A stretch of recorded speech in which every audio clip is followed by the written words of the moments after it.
Il a préféré ne pas regarder le départ du Vendée Globe. Les séquelles sont encore là. L'heure est alors à la préparation du bateau avant le départ de samedi. Maintenant, ce qui compte, c'est d'aller naviguer, de se faire plaisir. Ça fait quand même beaucoup de jours passés à terre, à démarcher des partenaires, démarcher du monde, monter tout un projet. Donc ça fait quand même 3 ans qu'on est dessus à temps plein quasiment. Donc maintenant, c'est place à la navigation. Et donc c'est pour ça que quand je vais quitter le port samedi, tous les feux vont être au vert. Et ça va être une grande satisfaction de pouvoir partir en mer et autour du monde. Ça va être génial. Et Dieu sait s'il en a rêvé depuis longtemps. 20 ans que ce tour du monde lui trotte dans la tête. Alors, pour mener à bien ce projet, le Sablais a vendu tous ses biens, sociétés, maisons, tout ce qu'il peut pour réaliser son rêve.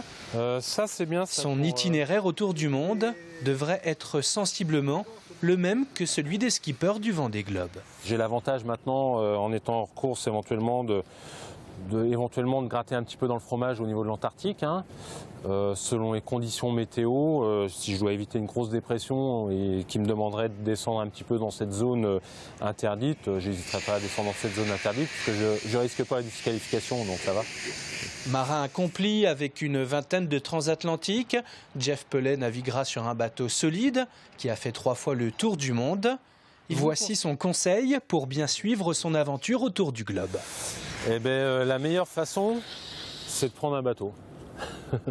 Non, sur le site internet de Comme in Vendée, grâce à un partenaire qui nous a mis à disposition des balises de positionnement, on a une cartographie sur le site de Comme in Vendée avec une position toutes les heures. Donc, ce qui est super, et puis on aura les vacations, on aura toute l'actualité sur le site de Comme in Vendée, relayé aussi sur les sites, les réseaux sociaux de Comme in Vendée.